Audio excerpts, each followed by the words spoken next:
morning, Facebook fans. This is John Moskal here from Colton RV. Today we're going to talk a little bit about tire maintenance and care and some things that you as an owner of an RV should be taking a look at and mindful of through the ownership of your RV. Obviously, tires. The big black pieces of rubber around the wheels. You may look at it and be like, it's just a tire. You know, I don't have to do much with that.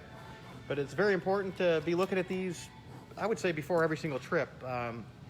You know, you want to make sure your tire pressures are good for the manufacturer's spec. You want to make sure there's no funny wear, no cracks, or anything like that for your safety and, you know, obviously the safety of the people driving around you. We're going to take a look at a couple of things here. We're going to start with tire pressure and, you know, how you would check that, where you would check it, and where you get the information to make sure you have the proper pressure. So we're going to take a look here at this wheel. This is you know, a Miramar Class A motorhome, so this is a little bigger than you guys with the travel trailer, but we will touch base on the travel trailer in a minute. So you're going to be looking for this valve stem here. This is where your air is added and released if needed. There's a cap on it. Make sure there's a cap on this at all times when you're, you know, not checking the air. It's important to keep debris and things out of this little valve. So again, this is the cap. You can see that pretty clear. So this is where you're going to check the pressure with a tire pressure gauge and where you're going to fill it with a, you know, an air compressor. Again, it sounds like a simple thing, but, you know, some people don't know that they're supposed to check the tire pressure from time to time. Or like I said, every trip. It's a good idea to check that every trip.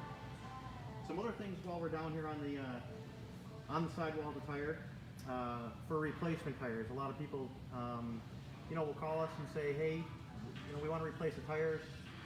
Then we ask them for what's called a tire size and a load range. That information can be found here. I'm going to do a little light here. So right here we have our tire size, 255, which is the width of the tire, 80R, which is the height of the tire, and 22.5 radial. So the 22.5 stands for the overall diameter of the tire. So that's the size of this tire. The load range is going to be over here. It's going to be LR, and then it's load range G. So some tires might actually say load range and then a letter. And it can be, it's always going to be a letter or it could be a number.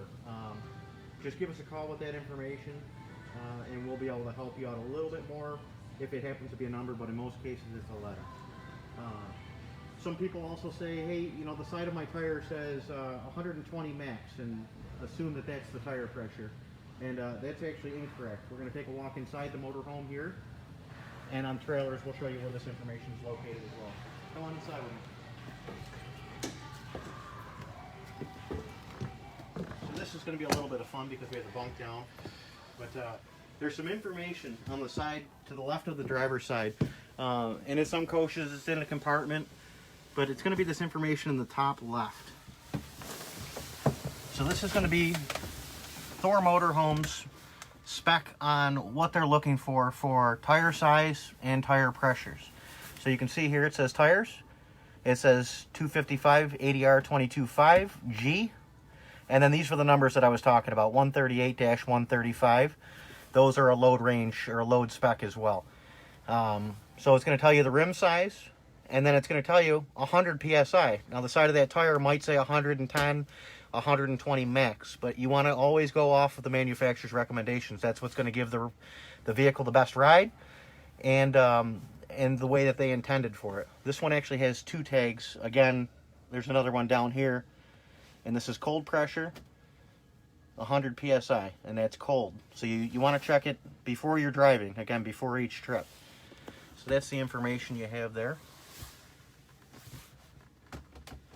Can you guys hear me okay? I do see a comment here that says you can't hear me. If somebody can throw a comment up and say, yes, you can hear me, that would be awesome.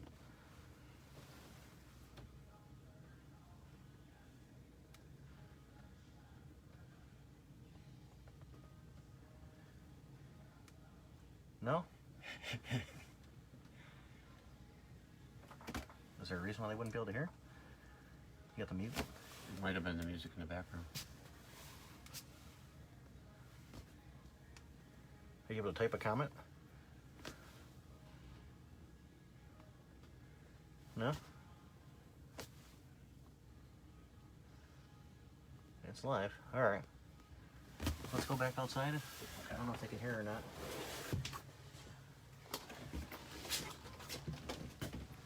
There was technical difficulty.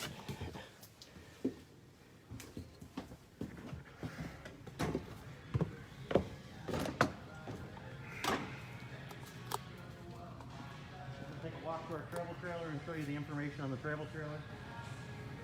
Again, this tire here, you're going to have your sizes. And then this is the load range. This is your fill stem here, the same as the tire, just a little bit different color cap. These mean they have nitrogen. It is okay to put regular compressed air in there, but they do come from the factory filled with nitrogen. One thing we missed on the other one, we're going to talk about date stamps. So this is the age of the tire. This was built in the 5th month in 2018, this tire here. And again, on this vehicle, this is going to be all your tire information. So your tire size, and then your pressure's cold.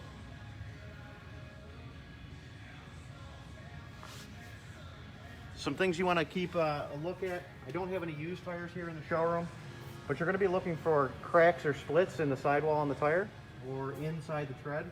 That can be a sign of the tire breaking down. The rubbers are starting to get a little bit hard and brittle, and they're starting to split apart. At that point in time, you want to look at how severe that is. If it's getting real cracked and it's down into nylons, or you know it's a pretty big gap where you can dig into it, you want to replace that tire. Some things that you can do to protect your tires while you got it in storage: there's tire covers that'll protect it from UV, so that sunlight beating down on it, drying it out. If you're parking on grass or a surface that's not asphalt, even on asphalt, you should try and drive the vehicle and move the vehicle a couple times a year while it's in longer storage, just to make sure those tires aren't getting flat spots and absorbing things from the ground and making it hard and brittle and breaking down. I think that's about all I have for today as far as tires. If you want to leave us some comments or have any questions, give us a shout here or leave us a comment. And I thank you for joining us today.